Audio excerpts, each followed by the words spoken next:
కర్నూలులో చోటు చేసుకున్న ఘోర రోడ్డు ప్రమాదంలో అనేక మంది మృత్యువాత పడ్డారు. అయితే ఈ ప్రమాదంలో మరికొంతమంది సురక్షితంగా బయటపడ్డారు. ప్రస్తుతం కూకట్పల్లి నుంచి బెంగళూరు వెళ్తున్న ప్రస్తుతం ఎంజీ రామిరెడ్డి ఈ ప్రమాదం నుంచి బయటపడ్డారు. మనతో పాటు ఆయన ఉన్నారు. అసలు ఈ ప్రమాదం ఎప్పుడు చోటు చేసుకుంది, ఎలా బయటపడ్డారు అనేది ఆయన మాటల్లోనే తెలుసుకునే ప్రయత్నం చేద్దాం. అన్న చెప్పండి, అసలు ఏ సమయంలో జరిగింది, అసలు ఏం జరిగింది అప్పుడు? సార్ యాక్చువల్లీ ఇక్కడ మేము కూకట్పల్లి భారత్ పెట్రోలియం దగ్గర నుంచి 9:20కి బయలుదేరాం సార్. వాళ్ళ మాకు ఏదైతే నెంబర్ ఇచ్చారో బస్సు అది రాలేదు, వేరే బస్సు ఎక్కించి అక్కడి నుంచి మళ్ళీ వై జంక్షన్లో బస్సు మార్చారు సార్. మాకు ఏ నెంబర్ బస్సు అయితే ఇచ్చారో ఆ నెంబర్ బస్సులోకి వై జంక్షన్లో మార్చారు.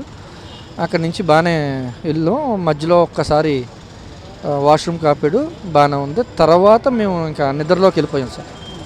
కరెక్ట్గా 2-2:30 మధ్యలో విపరీతమైన సౌండ్, తలుపులను కొడుతున్నట్టు సౌండ్ వస్తుంది సార్. ఏటని మెలకు వచ్చి చూసేటప్పటికే లోపలంతా పొగ, మొత్తం నల్లని పొగతోటి దిట్టమైన పొగ కింద ఉన్నాయి.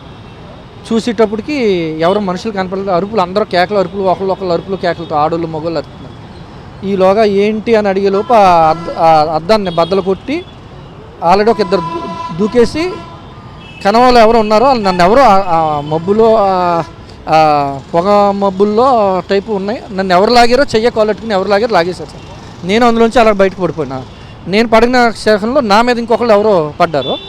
ఆయన లేచి ఆయన వెళ్ళిపోడు, ఎక్కడికి వెళ్ళిపోయాడో తెలియదు. మేము ముగ్గురు ఉండిపోయాం. ఎవరైతే ఫస్ట్ ఇద్దరు ఉన్నారో తర్వాత మేము ముగ్గురు ఉండిపోయాం.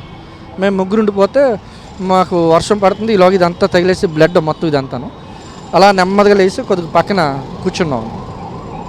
పక్కన కూర్చునేటప్పటికి ఎవరు కూడా దగ్గర రానికి జరుగుతున్నారు. ఎందుకంటే ఇలా మాకు మెలకు వచ్చి చూసేటప్పటికే ఎదరు ఫ్రంట్ అంతా కాలిపోయి మంటలు వచ్చేసి పేలిపోతుంది. ఏటో బస్సు పేలుతుంది, టప్ టప్ టప్ టప్ వెళ్తుంటే లారీ డ్రైవర్లు వాళ్ళు వదిలేసి పారిపోయారు. ఎవరైతే వెహికల్స్ ఉన్నాయో వాళ్ళు వదిలేసి పారిపోయారు. ఈలోగా ఎవరో మా అటు సైడ్ రోడ్లో పాపం వచ్చి కారు ఎక్కించి మా ముగ్గురిని కూడా కారులో తీసుకుని హాస్పిటల్కి తీసుకెళ్ళారు సార్. ఈ ప్రమాదం జరిగినప్పుడు మీరు తప్పించుకునే ప్రయత్నంలో అంటే ముందు వైపు నుంచి వచ్చారా, మీరు వెనక వైపు నుంచి వచ్చారా? అది వెనకాల లాస్ట్ సీట్ సార్. వెనకాల ఉన్న వాళ్ళని బతికాను సార్. ముందు నుంచి అయితే ఆ మధ్యలో ఉన్నా సరే బతకం సార్, అయిపోయినట్టే. ఫ్రంట్ లాస్ట్ సీట్ మీద లాస్ట్ ఏంటి లేసి ఏంటి అని లోపే నాకు మొత్తం తీసుకున్నారు సార్.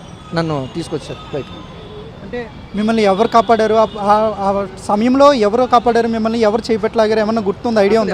ఎవరో ఒకళ్ళు వాళ్ళు నన్ను అడుగుతున్నారు, నేను వాళ్ళని అడుగుతున్నాను. వాళ్ళు ఎవరో ఒకళ్ళంటే ఒకళ్ళు అని చెప్తులేదు సార్. నేను లాగానే ఎవరో మాట్లాడతలేదు. బస్సులో ఉంచి మీరు కింద పడిపోగానే అక్కడ చుట్టుపక్కల ఉన్నవారు మీకు ఎలాంటి సహాయం అందించారు? అసలు ఎవరు తీసుకెళ్లారు మిమ్మల్ని? హాస్పిటల్కి ఎవరు తీసుకెళ్లారు? వర్షం పడ్డది సార్. ఎవరో కూడా దూరదప్పులు రావట్లేదు, పేలిపోతుంది, మంటలు వచ్చేస్తేనే ఎవరు రావట్లేదు సార్.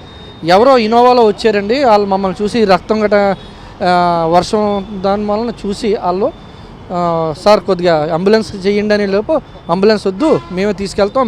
అందులో ఒక ఆయన ఎవరో డాక్టర్, మేమే డాక్టర్ అని తెలుసు, మేము ముందర హాస్పిటల్ తీసుకెళ్ళి జాయిన్ చేశాక మీరు పోలీస్ స్టేషన్కి కంప్లైంట్ ఇచ్చి వెళ్ళండి అని చెప్పారండి. ఈలోగా ఇంటిమేషన్ వెళ్ళిపోయింది. ఎస్పీ ఆఫీస్ నుంచి మాత్రం అరగంటకి పాపం వాళ్ళు డిపార్ట్మెంట్ వాళ్ళు అందరూ పైనుంచి కింద వరకు క్యాడర్ వరకు అందరూ ఫోన్ చేసేవారు సార్. రెడ్డి గారు ఎలా ఉంది, మీరు ఎలా ఉన్నారు, మీకు ఎలా ఉంది, లేకపోతే వెళ్ళొద్దు ఉండండి, ఇక్కడ అన్నీ చేసాక వెళ్ళండి అని పాపం వాళ్ళందరూ డిపార్ట్మెంట్లో వాళ్ళు అందరూ గడికి ఫోన్ చేసేవారు సార్. ఇప్పుడు కూడా నేను వస్తున్నప్పుడు కూడా డిపార్ట్మెంట్లో వాళ్ళు అందరూ ఫోన్ చేసి అడుగుతున్నారు.